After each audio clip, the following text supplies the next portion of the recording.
বনের পশু চিনল ঝারে, চিনল না হায় মানুষ তারে।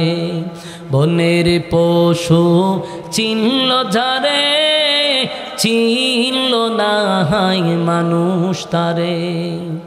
আবু জাহেল বেরা মন্দ কাজে ছিল সেরা। আবু জাহেল বেরা মন্দ কাজে ছিল সেরা। আকাশ বাতাস কাঁদে যেন, আকাশ বাতাস কাঁদে যেন, তাদের হাজার অনাচারে। চিনল না হায় মানুষ তারে, চিনল না হায় মানুষ তারে। বনের পশু চিনল ঝারে, চিনল না হায় মানুষ তারে। কথাক্ষণ ঠিক নেই। পাগলে বলে দেই যে তারা, বিটে মাটি করে ছাড়া।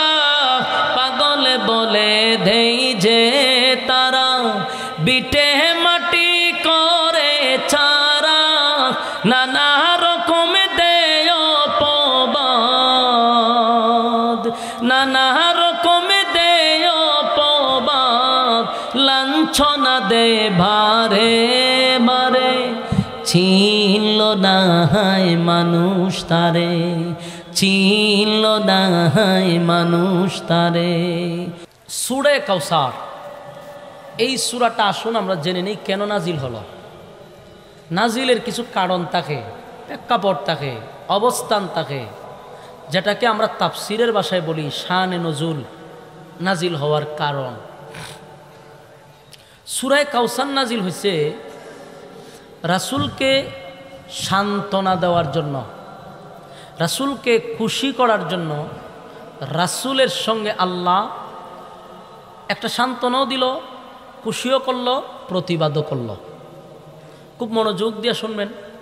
একদিকে এই সূরা নাজিল করে রাসূলকে খুশি করছে, অন্যদিকে সান্ত্বনা দিছে, আর একদিকে প্রতিবাদ করছে।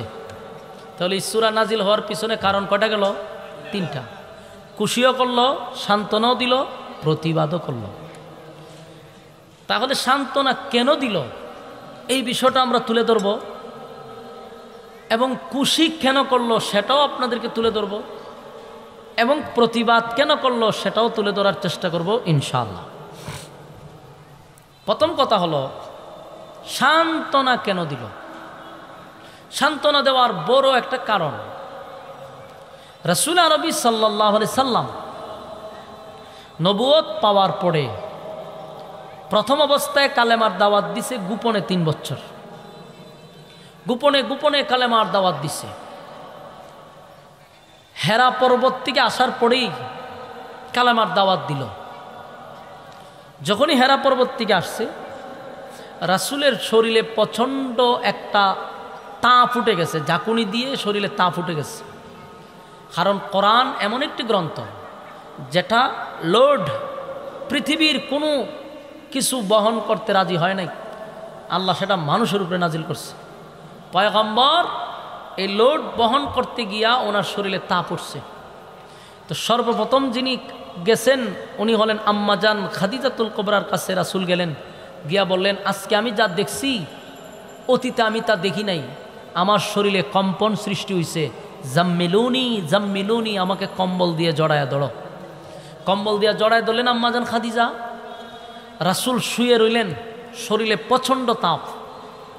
এভাবে কয়েকদিন যাওয়ার পরে আল্লাহ জিবরাইলকে আবার পাঠাইছে। পাঠানোর পরে আরেকটা সূরা নাজিল করছে। সূরাটার নাম হলো সূরা মুজাম্মিল। আল্লাহ শুরুতেই নাজিল করে বলেন, মুহাম্মদ তার বন্ধুকে নাম ধরে না ডেকে রাসূল আরবি সাল্লাল্লাহু আলাইহি সাল্লামকে উফাদি বলে ডাক দিছে। কথা কি বুঝতেছেন? এই দেখেন এখানে পোলা, এখানে কথা কয় কেন? মাহফিলের কোনো ডিসিপ্লিন নেই, যা মন যা করতেছে, চিল্লা চিল্লি একটা বাজার বসাই দিছে। কোনো কথা বলবেন না আল্লাহর হস্তে। আমার পরে যা মন চায় কথা কইেন, কিন্তু আমার সময় কথা কইেন না ভাই। আমি কথা কইলে কথা কইতে পারি না। মনোযোগ দিয়ে শুনেন, কথা হবে কোরআন থেকে, মনোযোগ দিয়ে শুনেন। তো রাসূল যখন শুয়ে আছেন, আল্লাহ কিন্তু চাইলে নাম ধরে ডাক দিতে পারতো। কোরআনে কোথাও ইয়া মোহাম্মদ বলে কোনো শব্দ নাই। আল্লাহ তার বন্ধুকে নাম ধরে ডাকে নাই, উফাদি বইলা ডাক দিছে। কেউ যদি বাদাম বিক্রি করে তো তার নাম কিন্তু বাদামওয়ালা না, তারে মানুষ ডাক দিয়ে কি কয়, এই বাদামওয়ালা। কথা এখন ঠিক নেই। রিক্সা চালাইলে কয় রিক্সাওয়ালা। বাস্তব না বাস্তব? এটা আসলে তার নাম না, এটা তার উফাদি।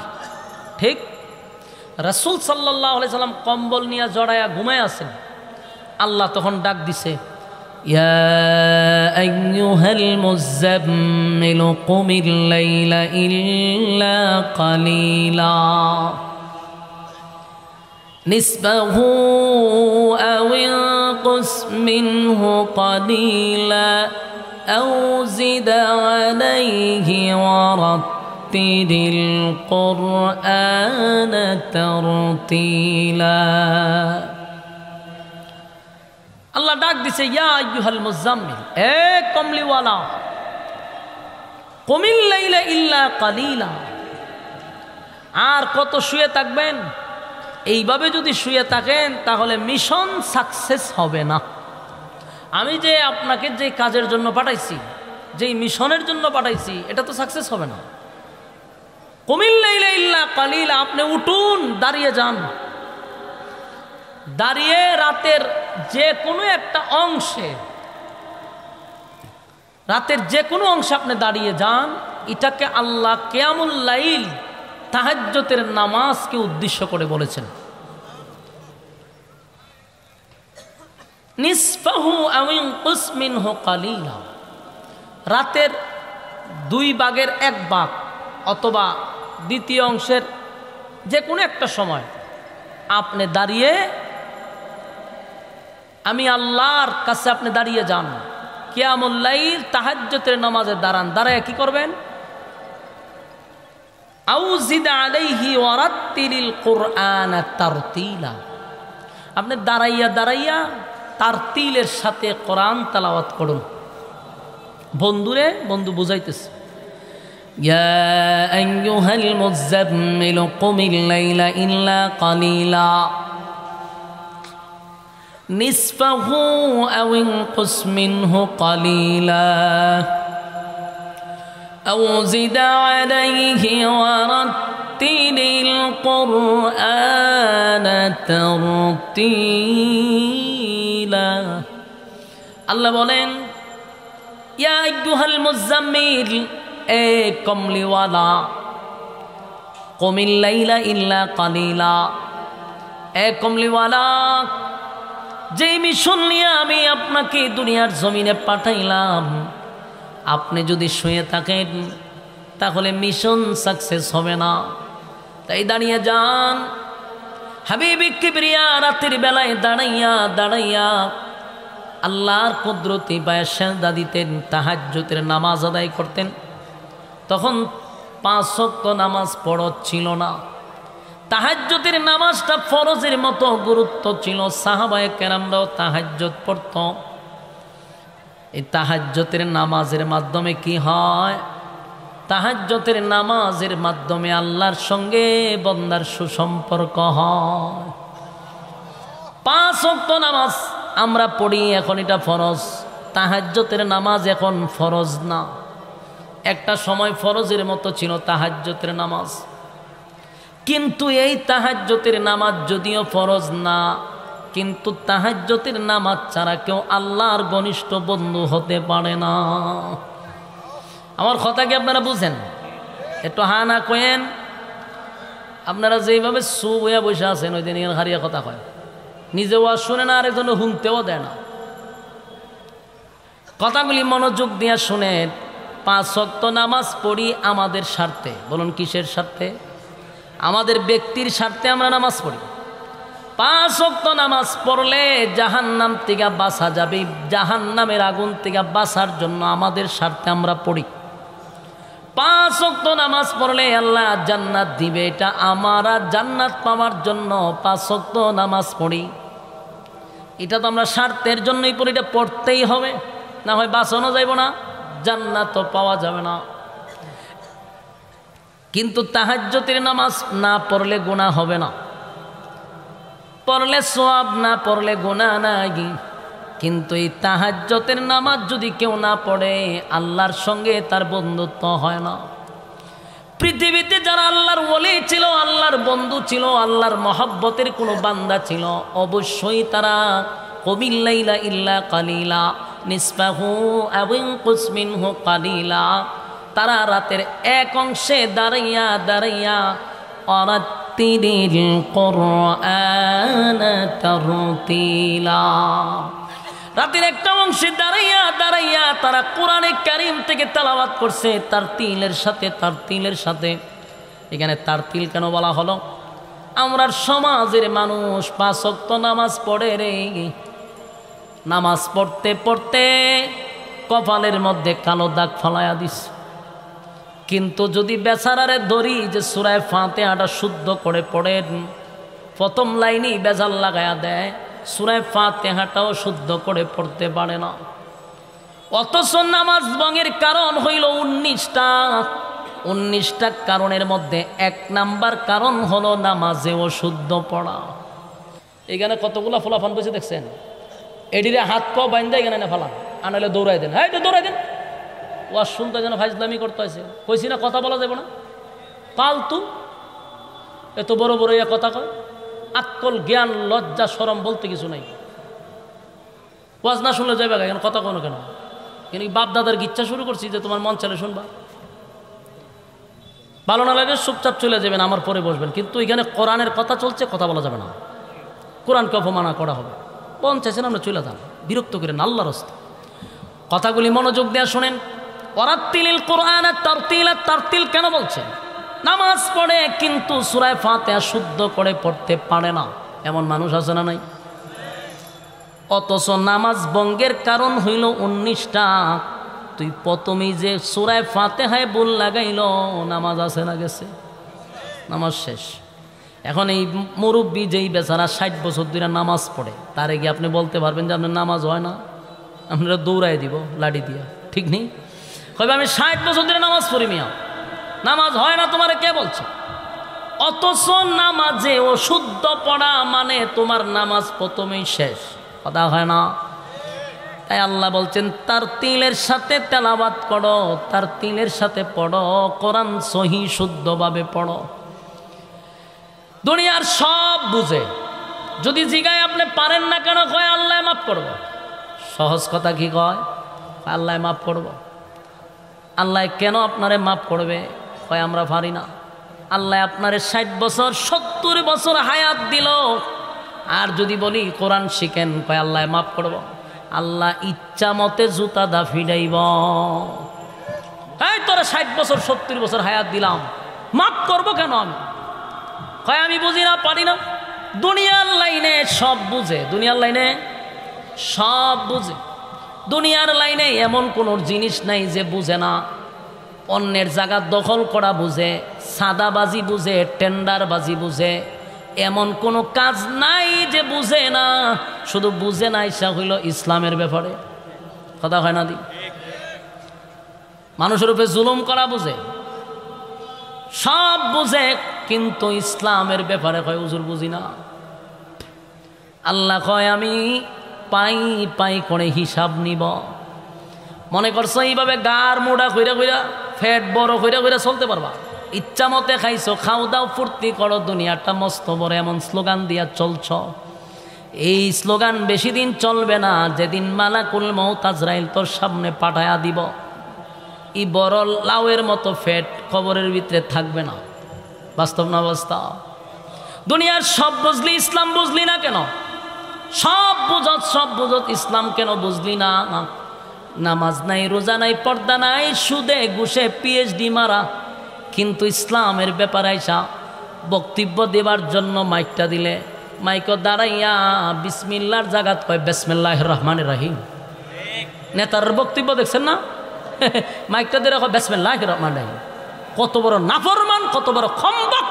তুই যে বিসমিল্লাহ বলে কোরআনটা অক্ষরটাই পরিবর্তন করে দিলি, অর্থ পাল্টাইয়া দিলি, তোর উপরে আল্লাহ নালত করবে, তোর উপরে আল্লাহ ঠাড়া পড়বে, আল্লাহর কোরআন বিকৃত করছস। পারস না তো যাস কেন? বিসমিল্লাহ বলতে পারো না, বাস বলবি না, কিন্তু কোরআনের শব্দ পরিবর্তন করে দিলি। এই সমস্ত নেতা আছে না নাই?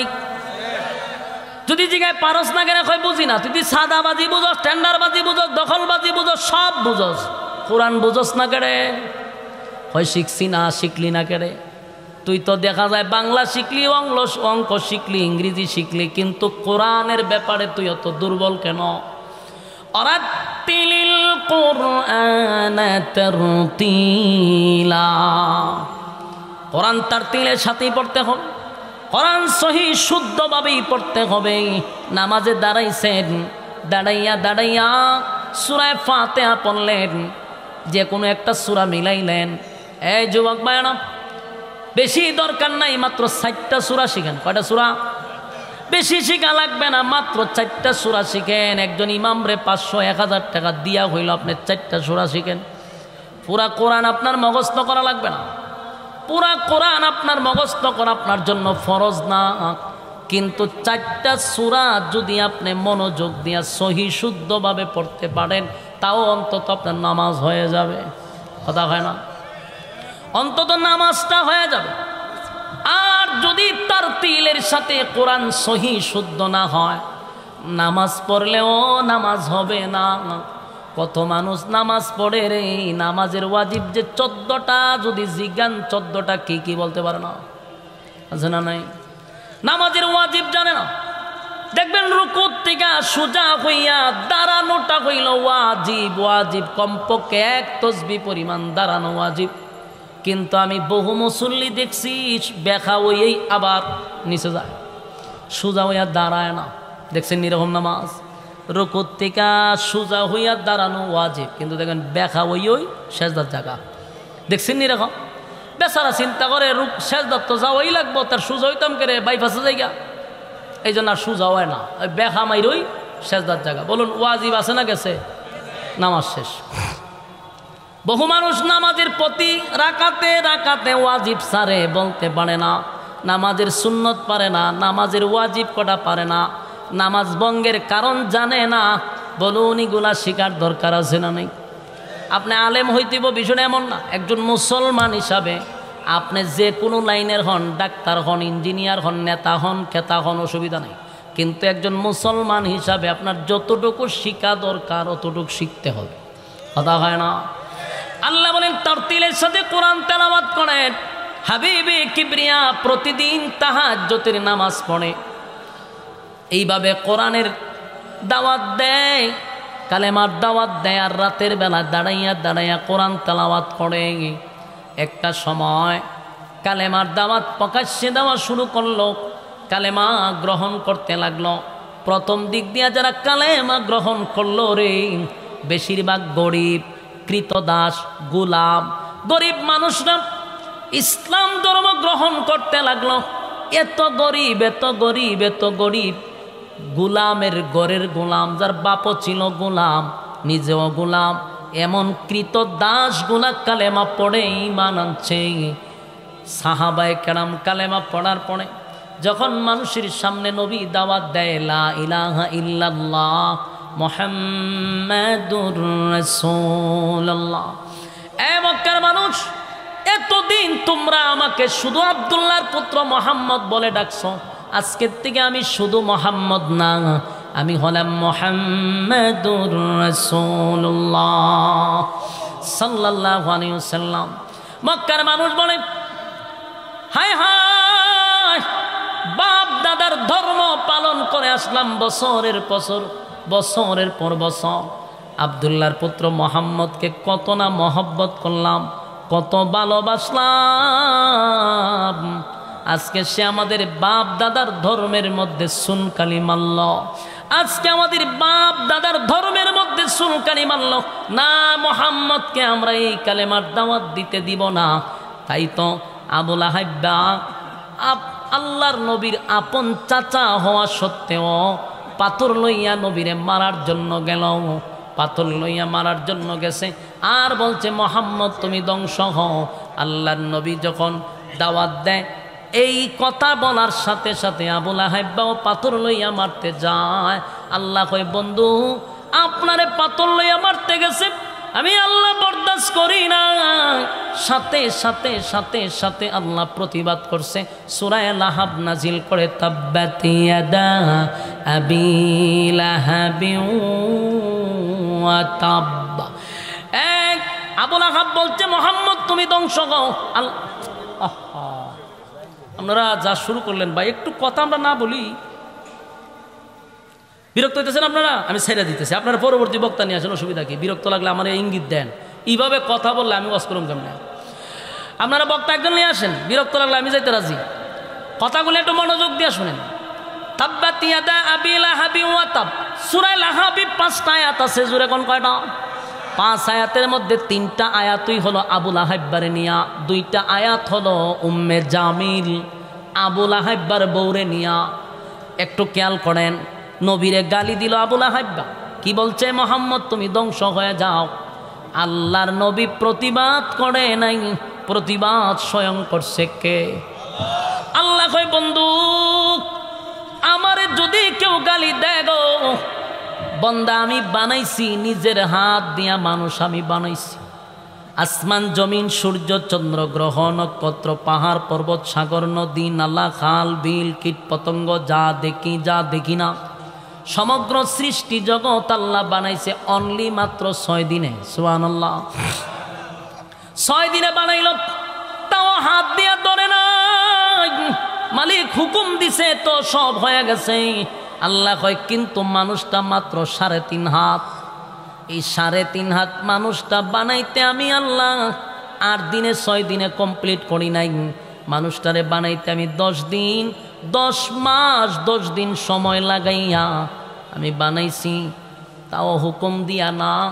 আমি আল্লাহ কুদরতি হাত মানুষের মাথায় লাগাইছি, জোরে কোন সুবহান। বানাইয়া আমি 1টা 2টা নয় 4টা কসম করছি। মানুষ বানাইয়া 4টা কসম করছি। আসমান জমিন বানাইয়া তো কসম করি নাই রে, মানুষ বানাইয়া এত কসম করছি। আল্লাহ কয় ওয়াত্তিন 3 ফলের কসম, ওয়াজ্জাইতুন জৈতুন ফলের কসম, ওয়াতুরে সিনিনা সিনাই পর্বতের কসম, ওয়াহাজাল বালাদিল আমিন। আল্লাহ রাব্বুল আলামিন বলেন এ পবিত্র মক্কা নগরীর কসম। তাহলে প্রথম হলো 3 ফলের কসম, জৈতুন ফলের কসম, সিনাই পর্বতের কসম। আল্লাহ বলেন মক্কা মদিনার কসম। আল্লাহ 4টা কসম করে বলেন ওয়াত্তিন ওয়াজ্জাইতুন ওয়াতুরে সিনিনা ওয়াহাজাল বালাদিল আমিন। 4টা কসম করে বলেন লাকাদ খালাকনাল ইনসানা ফি আহসানি তাকওয়িম। 4 কসম করে বলেন এই মানুষ সুন্দর করে বানাইছি। মানুষের সম্মান আল্লাহ সব সৃষ্টি জগতের চেয়ে বেশি দিছে। ওয়ালাকাদ কাররামনা বানি আদম, আদমের চেয়ে সম্মান আর মর্যাদা আমার আল্লাহ আর কাউরে দেয় নাই। জোরে জোরে কোন সুবহান। আমার যুবক ভাইরা, টাঙ্গাইলের ভাইরা, ইমানি জজবা যত কম আপনাদের সুবহান আল্লাহর আওয়াজও তত কম। ইমানি জজবা যার যত বেশি সুবহান আল্লাহর আওয়াজও বেশি। এখানে একটু চিন্তা করে দেখেন, মালিক কিন্তু আসমান বানাইছে বিশাল আসমান। কোন আসমান বানাইছে স্বর্ণ দিয়া, কোন আসমান বানাইছে হীরা মণি মুক্তা দিয়া, কোন আসমান বানাইছে পানি দিয়া, কোন আসমান বানাইছে নূর দিয়া নূর দিয়া। কিন্তু আসমান বানাইয়া আল্লাহ বলে নাই আসমান সুন্দর। মানুষ বানাইয়া বলছে মানুষ সুন্দর, মানুষ সুন্দর, মানুষ সুন্দর। বান্দারে ওয়ালাকাদ কাররামনা বানি আদম, আদম রে আল্লাহ এত সম্মান আর মর্যাদা দিছে। এমন কি আরো আশ্চর্য হবেন, ফেরেশতা হইল নূরের তৈরি। কিসের তৈরি? আরো জোরে। ফেরেশতা নূরের তৈরি হওয়া সত্ত্বেও আমার মালিক বলেন ফেরেশতার গুনাহ নাই, ফেরেশতার গুনাহ নাই, গুনাহ নাই, গুনাহ নাই, গুনাহ নাই। ফেরেশতা গুনাহ কি জিনিস সেটা চিনেও না। সেই ফেরেশতার ব্যাপারে আল্লাহ বলেন ফেরেশতা গুনাহ নাই, কিন্তু মানুষকে আমি ফেরেশতাদের চেয়েও দামি বানাইছি। মানুষ দামি বানাইছি, তবে এমনে না। মানুষের মধ্যে 2টা গুণ থাকলে মানুষ দামি, 2টা গুণ থাকলে মানুষ দামি। দুই গুণ যার মধ্যে নাই সে কোনোদিন দামি হতে পারে না। দামি হবে কখন? যার মধ্যে দুইটা গুণ আছে। জোরে কোন কয়টা? মানুষ দামি আল্লাহ বলছে, কিন্তু দুই গুণে গুণান্বিত। একটা হলো যার ভিতরে ঈমান আছে রে, ঈমান আছে, ঈমান আছে, এই হলো একটা গুণ। আর দুই নাম্বার হলো ওয়ামিনুস সালিহাত, যার ভিতরে নেক আমল আছে। যারা নেক আমল করে, ঈমান আছে, নেক আমল করে, ওই ব্যক্তিটাও আল্লাহর কাছে দামি। এই দুই গুণ যার ভিতরে নাই, এরা আবার এত নিকৃষ্ট, এত নিকৃষ্ট। আল্লাহ কোরআনে বলেন উলাইকা কাল আনআমি বাল হুম আদাল। আল্লাহ বলেন মানুষকে আমি সৃষ্টির শ্রেষ্ঠ বানাইছি, আবার সেই মানুষের মধ্যে যখন দুই গুণ থাকবে না, তখন আল্লাহ বলেন কুকুর বিড়ালের চেয়েও মানুষ আরো নিকৃষ্ট, আরো নিকৃষ্ট। চতুষ্পদ জানোয়ারের চেয়েও আরো নিকৃষ্ট। মানুষ নিকৃষ্ট হয় কখন? যার ভিতরে ঈমান নাই, যার ভিতরে নেক আমল নাই। এই মানুষ কুকুর বিড়ালের চেয়েও নিকৃষ্ট। কথা বুঝতেছেন? কুকুর বিড়াল জাহান্নামে যাবে না, কিন্তু যারার ভিতরে ঈমান আর নেক আমল নাই তারা জাহান্নামে যাবে। তাহলে জাহান্নামে যে যায়, কুকুর বিড়াল জাহান্নামে যাবে না। কুকুর এবং বিড়াল চতুষ্পদ জানোয়ার অপরাধ করে থাকলে আল্লাহ তাদেরকে শাস্তি দিয়া মাটির সাথে মিশায়া দিবে। তাদের জান্নাতও নাই, জাহান্নামও নাই। কিন্তু মানুষ, তোর জন্য জান্নাত আছে, তোর জন্য জাহান্নাম আছে। তুই জান্নাতি হইলে ফেরেশতাদের চেয়ে তুই দামি। আর তুই যখন জাহান্নামী হবি, কুকুর বিড়ালের চেয়ে নিকৃষ্ট, নিকৃষ্ট, নিকৃষ্ট। আল্লাহ কয় বান্দারে, আমি এত সম্মান আর এত মর্যাদা দিছি, দুই গুণে গুণান্বিত হইলে আমার যুবক ভাই, এক নাম্বার হইলে ঈমান, দুই নাম্বার হলো নেক আমল। কথা কি বুঝতেছেন? এবার আসুন, আল্লাহ রাব্বুল আলামিন বলেন, বন্ধু আপনারে গালি দিছে আবুল আহাব্বা, আমি কিন্তু প্রতিবাদ করছি। আবুল আহাব্বার ব্যাপারে 5টা আয়াতের মধ্যে 3টা আয়াত হলো আবুল আহাব্বার বিরুদ্ধে, 2 নাম্বার হলো তার বউয়ের বিরুদ্ধে। আল্লাহ কয় আমারে গালি দিলে আমার কষ্ট লাগে না, বন্দা আমি বানাইছি মহব্বত করে। কিন্তু আমার বন্দা যদি আমার বন্ধুরে গালি দেয়, আমি আল্লাহ বরদাস্ত করতে পারি না। তাই আবুল আহাব্বার বিরুদ্ধে কমপ্লিট সূরা নাজিল করছে।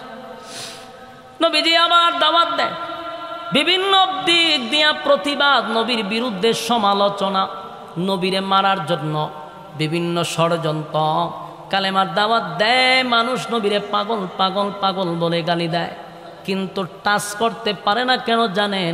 নবীর চাচা আবু তালেব এখনো জীবিত, আম্মাজান খাদিজা এখনো জীবিত। আম্মাজান খাদিজা যদিও নবীর স্ত্রী, আম্মাজান খাদিজা যদিও নবীর স্ত্রী একজন মহিলা, কিন্তু আম্মাজান খাদিজার পাওয়ার ছিল, পাওয়ার ছিল। তদানীন্তন সময়ের সবচেয়ে বড় মহিলাদের মধ্যে শিল্পপতি, উচ্চ শিক্ষিত। আরবের মানুষ ওনার সামনে দাঁড়াইয়া কথা বলার সাহস পাইত না। 2 নাম্বার হলো আবু তালেব, বড় একজন সর্দার। এই কারণে মানুষ নবীর বিরুদ্ধে কথা বলতো, কিন্তু টাচ করার সাহস পাইত না।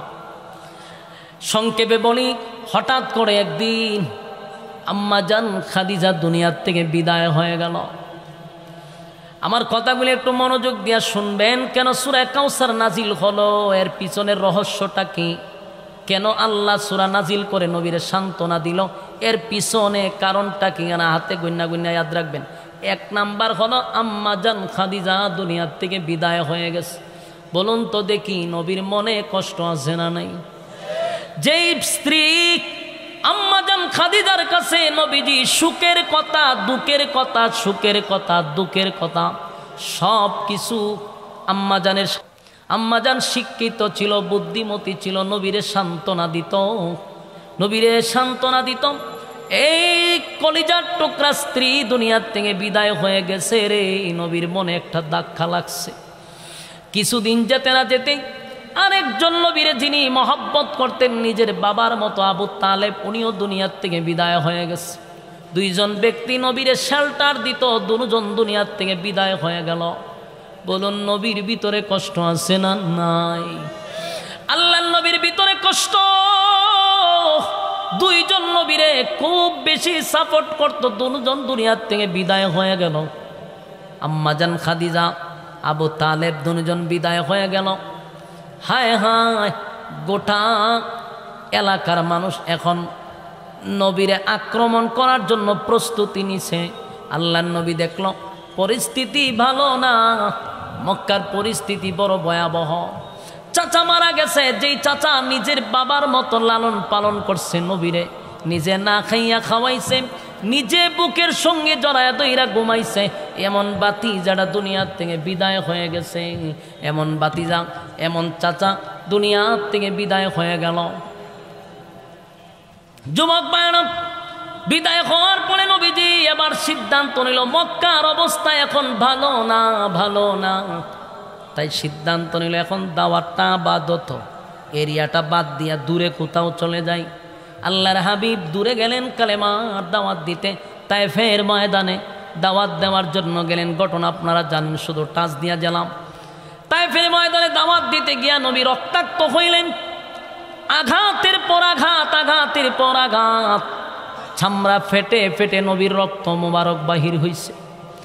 এত রক্তাক্ত হইছে নবী বেহুশ হয়ে জমিনে পড়ে গেল। এরপরও তারা নবীকে মারতেই লাগলো।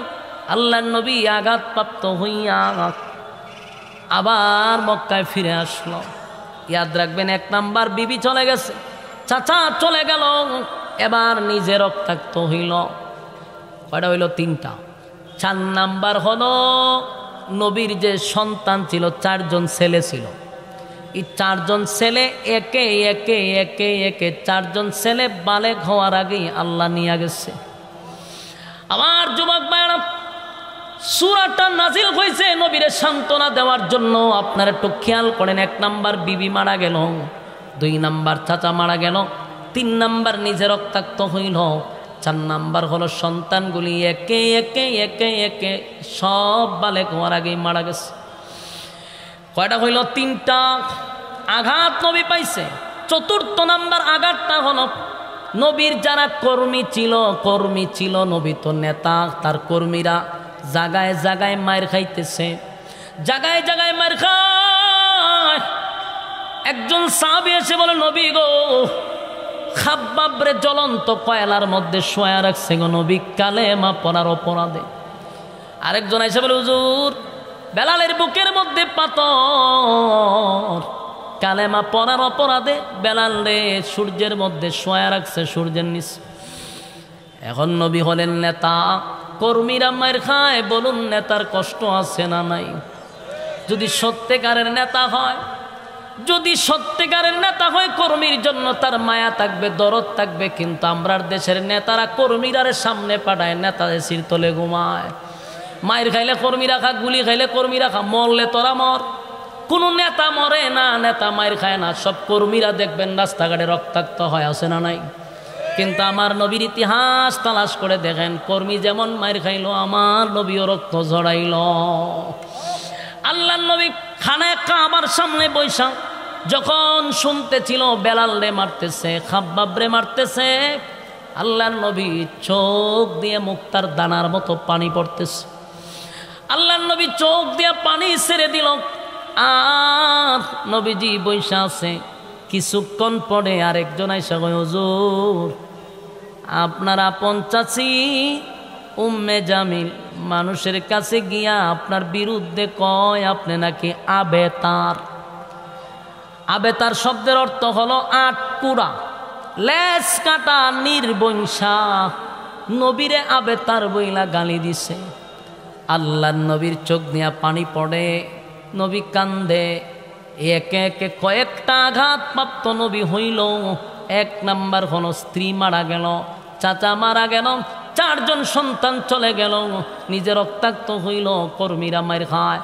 অন্যদিকে নিজের মানুষ অপপ্রচার করে রে, অপপ্রচার করে। দেখেন তো কতগুলা আঘাতে আঘাতে নবী জর্জরিত। এতগুলা আঘাত নিয়ে নবী যখন খানায় কাবার সামনে কান্দে, আল্লাহ জিব্রাইল রে পাঠায়া কয়, জিব্রাইল রে, আমার বন্ধুর চোখের পানি বরদাস্ত করতে পারি না, বন্ধু কানবে, আমি আল্লাহ বরদাস্ত করতে পারি না। যা বন্ধুরে সুসংবাদ দে, বন্ধুরে সান্ত্বনা দে, বন্ধুর পক্ষে প্রতিবাদ কর, জোরে কোন সুবহান। ঠিক ওই মুহূর্তে নবীর কান্না দেখে আল্লাহ জিজ্ঞাসা করে বন্ধু কেন কান্দেন, কেন কান্দেন, কেন কান্দেন? আল্লাহ কয় বন্ধু আমি কেন কান্দি আপনার কি জানার বাকি আছে? বলুন আল্লাহ জানেনি, কিন্তু কেন আল্লাহ জানার পর বন্ধুরে জিজ্ঞাসা করে? আল্লাহ কয় বন্ধু আমি সব জানি, আপনি বললে আমি মালিকের ভালো লাগে। সুবহান। এবার হাবিবে কিবরিয়া বলেন মালিক আমার স্ত্রী দুনিয়ার থেকে বিদায় হয়ে গেল, আমার কষ্ট নাই, কারণ আপনার ডাকে সাড়া দিয়া চলে গেছে, আমার এখানে কোনো হাত নাই মালিক, এই জন্য কান্দি না। জীবনে বাবার আদর পাই নাই, বাবারে কোনোদিন দেখিও নাই। আমার আপন চাচা ছোটবেলার থেকে নিয়া আমারে এত বছর লালন পালন করলো, চাচা আমার জন্য জেল খাটলো, চাচা আমার বিরুদ্ধে কেউ কথা বললে সর্বপ্রথম চাচা সামনে দাঁড়াইতো, সেই কলিজার টুকরা চাচাও দুনিয়ার থেকে বিদায় হয়ে গেল। আল্লাহ এই জন্য কান্দি না। আমার আপনি 4টা সন্তান দিলেন, আপনার সম্পদ আপনি দিছেন, আপনি দিছেন, আপনি নিছেন, আমার কোনো অভিযোগ নাই, অভিযোগ নাই। 4টা সন্তান দিয়ে আপনি নিয়ে গেছেন, এই জন্য আমি কান্দি না। তায়েফের ময়দানে আঘাতের পর আঘাত, আমার শরীরের এমন কোনো জায়গা নাই যেখান দিয়া রক্ত বাহির হয় নাই।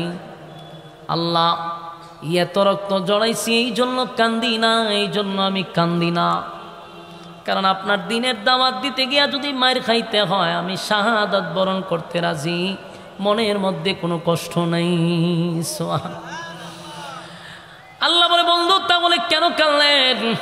বলে মালিক আমার কান্নার একটা কারণ হলো এতগুলা আঘাতে আঘাতে আমি জর্জরিত, স্ত্রী চলে গেল, চাচা চলে গেল, নিজে মার খাইলাম, আমার সন্তান মারা গেল, কর্মীরা মার খাইতেছে। উচিত ছিল তো আমার নিজের মানুষগুলো আমার একটু সান্ত্বনা দিত, আমার মানুষগুলা যদি আমার সান্ত্বনা দিত। আল্লাহ আমার সন্তান মারা গেল, স্ত্রী চাচা মারা গেল, একটা মানুষ আমার এই পর্যন্ত সান্ত্বনা দিল না, তাও আমার দুঃখ ছিল না। দুঃখ লাগলো আমার আপন চাচি হইয়া, কেমনে গো মানুষের কাছে গিয়া কয় আমি পাগল, আমি আবেথার। নাউজুবিল্লাহ। আছে আমার নবীর আপন চাচি মানুষের কাছে নবীর বিরুদ্ধে কথা বলতে লাগলো। নবী চোখের পানি ছেড়ে কান্দে আর বলে মালিক আমারে পাগল পাগল বলে, আল্লাহ আমারে আবেথার বলে। আপনি সন্তান নিছেন, আপনি সন্তান দিছেন, আপনি সন্তান নিছেন, কিন্তু তারা আমারে আটকোরা বইলা গালি দেয়। আমার কষ্ট লাগছে, নিজের মানুষ হইয়া কেমনে গো আমারে এইভাবে গালি দেয়। আমার মা নেই, বাবা নেই, আত্মীয় স্বজন কেউ নাই, আপন চাচি হইয়া আমার বিরুদ্ধে কথা বলল। আল্লাহ এটা আমার বড় কষ্ট লাগছে। আল্লাহ কয় বন্ধু আপনারে কেউ কষ্ট দিলে আমি আল্লাহ যে বরদাস্ত করতে পারি না। বন্ধু আপনারে কষ্ট দিলে আমি আল্লাহ সহ্য করতে পারি না। আমার নবী যদি কান্দে রে, আমার নবীর ব্যথায় ব্যথিত হইয়া বনের পশুরা পর্যন্ত কান্দে। টাঙ্গাইলের মানুষ, আপনাদের ভিতরে নবীর মহব্বত না থাকতে পারে অথবা থাকতে পারে, কিন্তু একটা জিনিস খেয়াল রাখবেন, আমার নবীর দুঃখে দুঃখিত হইয়া বেড়া বকরিরা পর্যন্ত মক্কায় কাঁদছে। আপনার এটা শুই না সুবহানাল্লাহ বলতেও রাজি না। আপনার এলে না আশেকেরা শুনে বিরিয়ানি দেন, দেখবেন আলহামদুলিল্লাহ খাওয়ার অভাব নাই। এক প্যাকেট বিরিয়ানি পাইলে এই সময় শুকরিয়া আদায় করে। নবীর ব্যথায় ব্যতীত হইয়া একবারও সুবহানাল্লাহ আলহামদুলিল্লাহ বলতে আপনারা রাজি না। কারণটা কি? এক কথাগুলি মনোযোগ দিয়ে শুনেন। আমি আপনি কানলে কেউ আমাদের কান্নায় কানবে না, কিন্তু নবী যখন কান্ত নবীর চোখ দিয়া মুক্তা জড়ত, টপ টপ করে মুক্তার দানার মতো নবীর চোখ দিয়া পানি পড়ত। নবীর ব্যথায় ব্যতীত হইয়া বেড়া বকরিরা পর্যন্ত কান্ত। এমনকি নবীরে গালি দিলে আল্লাহ প্রতিবাদ করছে রে, নবীর কান্না দেখে বেড়া বকরিরা কানলো, আফসুস আফসুস, আবু জাহেল আবু লাহাব চিনল না। কথা কোন ঠিক নেই? বনের পশু চিনল ঝারে, চিনল না হায় মানুষ তারে। বনের পশু চিনল ঝারে, চিনল না হায় মানুষ তারে। আবু জাহেল লাহাবেরা মন্দ কাজে ছিল সেরা। আবু জাহেল লাহাবেরা মন্দ কাজে ছিল সেরা। আকাশ বাতাস কাঁদে যেন, আকাশ বাতাস কাঁদে যেন, তাদের হাজার অনাচারে। চিনল না হায় মানুষ তারে, চিনল না হায় মানুষ তারে। বনের পশু চিনল ঝারে, চিনল না হায় মানুষ তারে। কথা কোন ঠিক নেই? পাগলে বলে দেই যে তারা, বিটে মাটি করে ছাড়া। পাগলে বলে দেই যে তারা, বিটে মাটি করে ছাড়া। নানা রকম দেয় অপবাদ, নানা রকম দেয় অপবাদ, লাঞ্ছনা দে ভারে মারে। চিনল না হায় মানুষ তারে, চিনল না হায় মানুষ তারে। বাস্তব না অবাস্তব? এই নবীর বেতায় ব্যতীত হইয়া বনের পশুরা কান্দে, কিন্তু আবু জাহিল্লা আবু লাহাবের মনে কষ্ট নাই। নবীজির কান্না দেখে আল্লাহ বলেন, বন্ধু কান্দেন না, আমি আপনারে কষ্ট দিছি। 4 জন সন্তান বালেক হওয়ার আগে আমি নিয়ে গেছি গো বন্ধু। যদিও আপনার সম্মান আর মর্যাদা বাড়ানোর জন্য আমি আপনার সন্তানগুলিকে সরাইয়া দিছি। আপনি খাতামান নবিয়্যিন, আপনার পরে কোনো নবী রাসূল আসবে না। তাই তো আমি আল্লাহ আপনার 4টা সন্তান বালেক হওয়ার আগেই আমি দুনিয়ার থেকে বিদায় করে দিছি। আমি আল্লাহ আপনার মনের মধ্যে একটা কষ্ট দিলাম, কারণ বাবার লাশ সন্তান কাঁধে নিতে পারে, কিন্তু সন্তানের লাশ বাবা কাঁধে নিতে পারে না রে। বাবার জন্য এটা বড় ভারী। বাবা সন্তানের লাশ বহন করতে কষ্ট পায়, বড় কষ্ট পায়, বড় কষ্ট পায়। নবী 1 জন 2 জন নয়, 4 জন সন্তানকে নিজের হাতে গোসল করাইছে। নিজের হাতে গোসল করাইয়া কাপড় পরাইয়া আমার নবী নিজেই জানাজা দিছে। নবী নিজের হাতে কবরে লামাইয়া মাটি দিছে। বাবার জন্য বড় কষ্ট। আল্লাহ কয়, বন্ধু 4 জন নিছি, আপনার মনে যে কষ্ট দিলাম, তবে আপনার একটা সুসংবাদ জানায়া দেই গো বন্ধু, আমি নিছি মাত্র 4 জন, আর আপনারে আমি দিছি হাজার হাজার হাজার হাজার কোটি কোটি রুহানি সন্তান। সুবহানাল্লাহ। আমরা যে নবীর উম্মত, আমরা হলাম নবীর রুহানি সন্তান। কথা হয় না? আমরা হলাম নবীর রুহানি সন্তান। বন্ধু আপনার 4 জন নিছি, কোটি কোটি হাজার কোটি রুহানি সন্তান দিছি। বেঈমানরা আপনার বিরুদ্ধে অপপ্রচার করে, আবে তার বলে গালি দেয়। আপনি নির্বংশা, আপনি দুনিয়ার থেকে বিদায় হইলে আপনার নাম নেওয়ার মতো কেউ থাকবে না, আপনার নাম কেউ বলবে না, এমন কথা তারা বলল।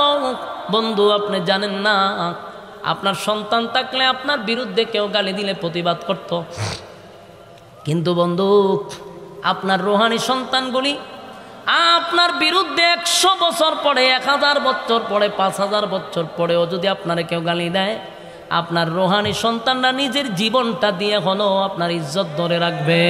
ঠিক আজকে যদি বাংলাদেশে কেউ নবীর বিরুদ্ধে কথা বলে, আমরা কি ঘরে বসে থাকব? গত 16 বছর কত ব্লগার আমার নবীর বিরুদ্ধে গালি দিল, কিন্তু আজ পর্যন্ত বিচার হলো না।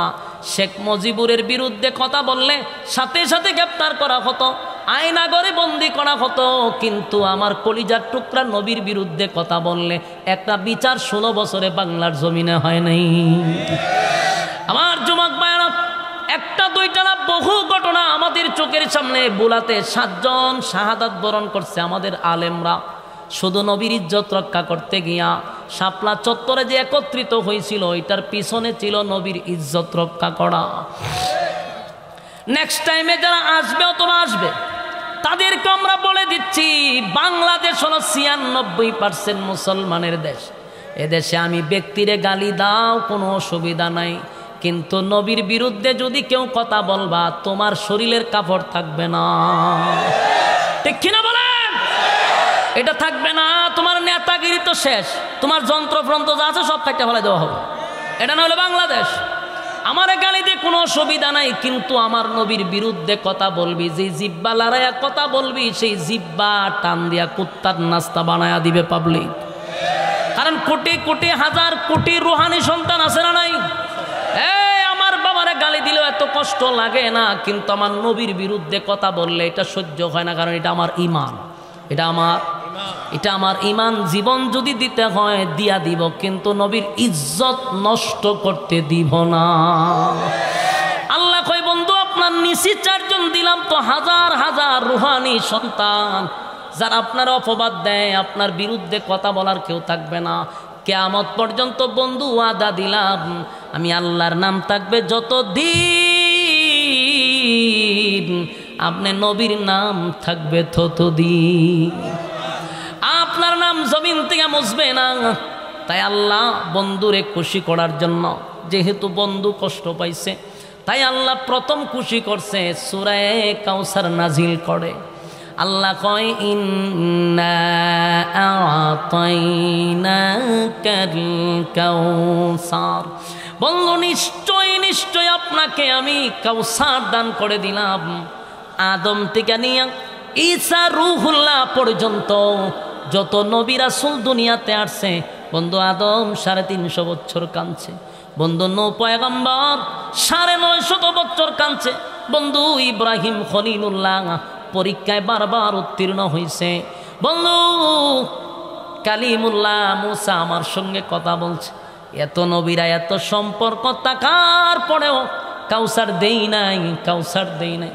বন্ধু 4 জন সন্তান নিলাম, নেন বিনিময় আপনারে আমি কাউসার দিলাম। আল্লাহ আপনারে কাউসার দিয়া দিলাম।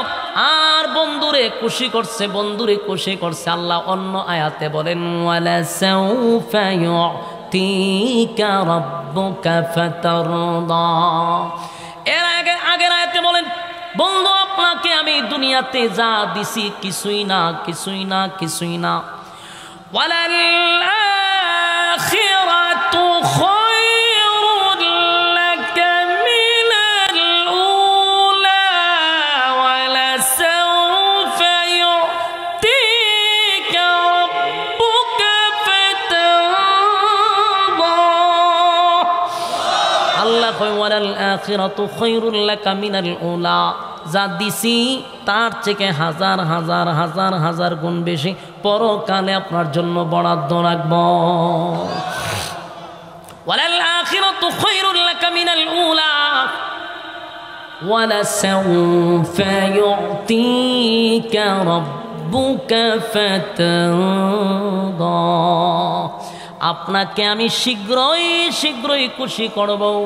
এখানে সূরা দোহার ভিতর আল্লাহ যে ইঙ্গিতটা দিলেন, আপনাকে শীঘ্রই খুশি করব, এর একটা অর্থ দ্বারা তাফসীর কারকরা বলেন, আল্লাহ বন্ধুরে খুশি করার জন্য ওয়ালা সাউফা ইউতিকা রাব্বুকা ফাতারদা, এর ব্যাখ্যা হতে পারে পরবর্তী মক্কা বিজয়, এর ব্যাখ্যা হতে পারে আল্লাহ যে বন্ধুরে দাওয়াত দিয়া 7 আসমানে উঠাইবে, মেরাজের রজনীর সুসংবাদ আল্লাহ হয়তোবা জানায়া দিছে। অথবা আরেকটা সুসংবাদ হতে পারে, কিয়ামতের কঠিন ময়দানে আমার আর নবীরে আল্লাহ সুপারিশকার বানায়া দিবে। এই জন্য আল্লাহ এই কথাটা বলছেন, ওয়ালা সাউফা ইউতিকা রাব্বুকা ফাতারদা, অচিরে আপনাকে খুশি করব। এই বেঈমানরা নবীরে গালি দিছে, আল্লাহ প্রতিবাদ করছে, বিনিময়ে আল্লাহ কাউসার দান করছে, কাউসার দান করছে, কাউসার দান করছে। শুধু কাউসার দিছে এমনটা নয়, পরবর্তীতে 7 আসমানে বন্ধুরে ইনভাইট কইরা নিয়ে গেছে। চিৎকার দিয়া কোন সুবহান। 7 আসমান টপকাইয়া সিদরাতুল মুনতাহায় লইয়া সেখান থেকে আরেকটা স্পেশাল প্রাইভেট কার দিয়া আরশে আজিমে বন্ধুরে বন্ধুর বাড়িতে নিয়ে গেল। সেখানে নিয়া জান্নাত জাহান্নাম ভ্রমণ করাইয়া বন্ধুরে ওই যে দান করছে ইন্না আতাইনাকাল কাউসার, আল্লাহর বন্ধু তার বন্ধুরে কাউসার, হাউজে কাউসারটা সশরীরে সচক্ষে আল্লাহ দেখায়া দিল, বন্ধু এটাই আপনাকে গিফট করলাম। আমার নবী খুশি হইয়া বলে, মালিক এই সুন্দর হাউজ আপনি আমারে দিছেন। আল্লাহ কয়, বন্ধু এই হাউজে কাউসার আপনাকে দিলাম, আপনার উম্মতকে পানি পান করাবেন। আমার যুবক ভাইরা, বন্ধুরে বন্ধু খুশি করে দিল। এবার এটাও হতে পারে বলে সৌফাইতে কারাব্বুকা ফাতারদা, বন্ধুরে বন্ধু খুশি করে দিল। আর এরপর আল্লাহ বলেন, ইন্না আতাইনাকাল কাউসার ফাসাল্লি লিরাব্বিকা ওয়ানহার, বন্ধু ফাসাল্লি লিরাব্বিকা ওয়ানহার, আপনি আপনার মালিকের জন্য সালাত আদায় করেন আর মালিকের জন্য কুরবানি দেন, সালাত এবং কুরবানি করেন। ইন্না শানিআকা হুয়াল আবতার, এই শেষ আয়াতে আল্লাহ রাব্বুল আলামিন প্রতিবাদ করছে। ওই যে বেঈমান উম্মে জামিল আবু লাহাবের বউ মানুষের কাছে গিয়া কইছে, আপনি আবেতার, আপনি আবেতার, আপনার ছেলে নাই, বংশ ধরে রাখার মতো কেউ নাই। এই কথাটা আবু লাহাবের স্ত্রী মানুষের কাছে গিয়া কইছে। নবী আপনার কষ্ট লাগতে পারে, তারা বলছে আপনার নাম নেওয়ার মতো কেউ থাকবে না, কারণ সন্তান দিয়া বংশ হয়, ছেলে দিয়া বংশ হয়, মেয়ে দিয়া না।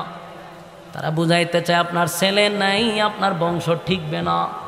আল্লাহ এটার জবাবে বলেন, ইন্না শানিআকা হুয়াল আবতার, নিশ্চয়ই তারা আবেতার।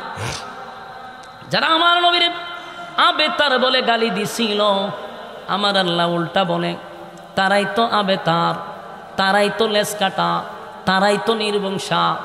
কারণ এরা দুনিয়ার থেকে বিদায় হয়ে গেলে পড়ে কেউ এদের নাম, কেউ তাদের নাম নিবে না। আজকে পর্যন্ত কার সন্তানের নাম কি আবু লাহাব আছে, আবু জাহেল আছে, উতবা উতাইবা সাহেবা, এদের নাম কোন সন্তানের নাম হিন্দুরাও রাখে না, খ্রিস্টানরাও রাখে না, ইয়াহুদিরাও রাখে না, মুসলমানরাও রাখে না। এদের নাম নেওয়ার মতো কেউ থাকবে না। তাই আল্লাহ বলেন, নিশ্চয়ই তারা আবেতার, তারা নির্বংশা, তারা লেজ কাটা।